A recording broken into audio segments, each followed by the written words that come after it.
देखिए यूपीएसआई हो, चाहे आपका कांस्टेबल हो, ठीक है, चाहे आपका क्या हो कांस्टेबल हो, इन सभी में आए हुए महत्वपूर्ण प्रश्नों को हम लोग डिस्कस करेंगे, वो भी चैप्टर वाइज, और चैप्टर वाइज के साथ साथ टाइप वाइज भी हम लोग देखने वाले हैं और कंप्लीट देखेंगे, कोई भी टॉपिक आपका छूटेगा नहीं।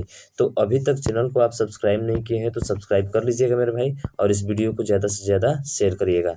तो चलिए हम लोग बिना देर के स्टार्ट करते हैं। और पहला क्वेश्चन दिया गया है कि आर्किटेक्ट का संबंध जो है बिल्डिंग से है, तो बताइए ऑथर का संबंध किससे होगा। तो सभी को पता होगा कि ऑथर का जो संबंध होगा वो आपका बुक से होगा। पर यही बात करें अगले क्वेश्चन की, अगले क्वेश्चन में आप फंसेंगे भाई यहाँ पे। जैसे ब्लिक का संबंध शील्ड से दिया है, तो क्लीमेंट का संबंध किससे होगा। अब भैया इसका तो अर्थ पता ही नहीं है, तो ध्यान रखिए ब्लिक का अर्थ होता है मेरे भाई खुला। ब्लिक का अर्थ क्या होता है, खुला होता है। और शील्ड का मतलब आप जानते हैं पैक होता है। ऐसे भी कोई भी सामान लेकर आता है भाई साहब, अमेजोन फ्लिपकार्ट वाला, तो पैक करके ये लाता है ना, सील्ड किया होता है। वैसे आम बोलचाल में हम लोग प्रयोग करते हैं। तो एक दूसरे के क्या है, एक दूसरे के देख रहे हैं कि अपोजिट है, एक दूसरे के क्या है अपोजिट है, यानी कि विपरीत है।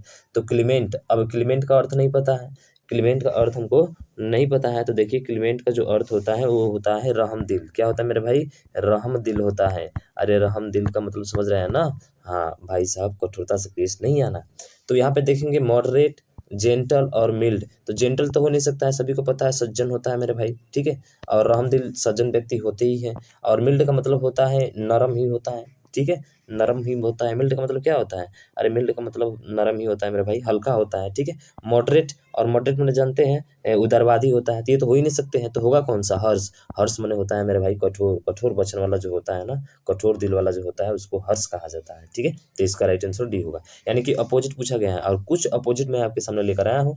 इन अपोजिट को आपको भाई ध्यान रखना है और अच्छे से नोट कर लीजिएगा और इसको रट्टा मार लीजिएगा मेरे भाई, ठीक है। ताकि एक भी क्वेश्चन आपसे छूटे नहीं, क्योंकि हम बार बार रीजनिंग पढ़ते हैं फिर गड़बड़ होता है, हमको कुछ नहीं आता है। तो इन सभी को थोड़ा ध्यान रखिए, क्वेश्चन एक भी छूटे नहीं। चलिए अगला क्वेश्चन देखिए। अगला क्वेश्चन दिया है कि जैसे ब्रीफ का संबंध क्रिस्प से है, तो बताइए प्रूफ का संबंध किससे होगा। अब ब्रीफ, ब्रीफ का मतलब क्या होता है आप बताइए। ब्रीफ का मतलब क्या होता है, ध्यान रखिएगा। ब्रीफ का मतलब होता है संक्षिप्त, कहते हैं ना कि बहुत ही ब्रीफ है, संक्षिप्त है।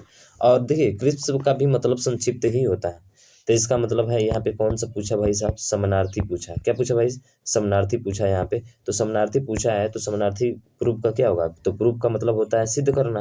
अरे प्रूफ का मतलब क्या होता है, सिद्ध करना होता है ना। तो सिद्ध कैसे करेंगे, कॉन्ट्राडिक्ट होता है, रिफ्यूज होता है, कन्फर्म होता है, मिस होता है। आप कहेंगे सर कन्फर्म होता है, प्रूफ का मतलब कन्फर्म, उसे सिद्ध करना भाई साहब, कन्फर्म ही होता है प्रूफ, यही होता है ना साइनोनिम्स इसका।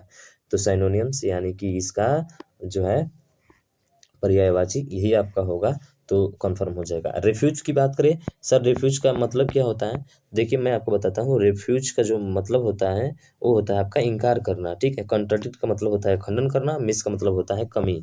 मिस का मतलब क्या होता है, कमी, ठीक है।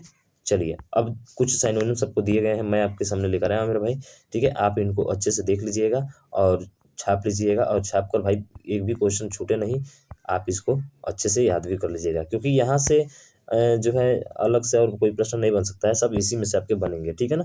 तो इन चीज़ों को आपको ध्यान रखना है, ठीक है। आप अच्छे से इसको उतार लीजिएगा। फिर देखिए अगला क्वेश्चन, अगला क्वेश्चन भी महत्वपूर्ण क्वेश्चन है और अच्छा पूछा हुआ है। जैसे बियर है तो बियर का कब होता है, तो कैट का क्या होगा। अब यहाँ पे क्या चल रहा है, जैसे बियर है, बियर के बच्चे को भालू कहा जाता है, बियर का जो बच्चा होता है ना उसे कब कहा जाता है। तो बियर के बच्चे को क्या कहा जाता है, बियर के बच्चे को कब कहा जाता है। तो कैट के बच्चे को क्या कहा जाएगा बताइए। अरे कैट को बच्चे को क्या कहा जाएगा मेरे भाई, बताइए ना। कैट के बच्चे को क्या कहा जाएगा। कैट माने होता है बिल्ली, और बिल्ली के बच्चे को क्या बोलते हैं हम लोग, तो बिल्ली के बच्चे को हम लोग कीटन बोलते हैं भाई साहब। क्या बोलते हैं, कीटन बोलते हैं। यानी कि ऑप्शन नंबर ए आपका क्या होगा, राइट आंसर हो जाएगा। अब लाम्ब किसको कहा जाता है, काफ किसको कहा जाता है, पपी किसको कहा जाता है। तो पपी तो सभी को पता होगा, डॉग के बच्चे को पपी कहा जाता है। काफ जो काऊ के बच्चे होते हैं, काऊ हो गया, ठीक है, काऊ माने कौवा हो गया। और उसके बाद से आप काऊ माने गाय हो जाएगा ना, ठीक है, गाय, सॉरी गाय हो जाएगा। और क्रो भी हो जाएगा, क्रो के भी बच्चे को क्या कहा जाता है, काफ ही कहा जाता है। और लाम्ब, लाम्ब जो होता है ये आपका बात करें तो यहाँ पे सब दिया गया है। जैसे कि लाम्ब की बात करें हम लोग यहाँ पे, ठीक है।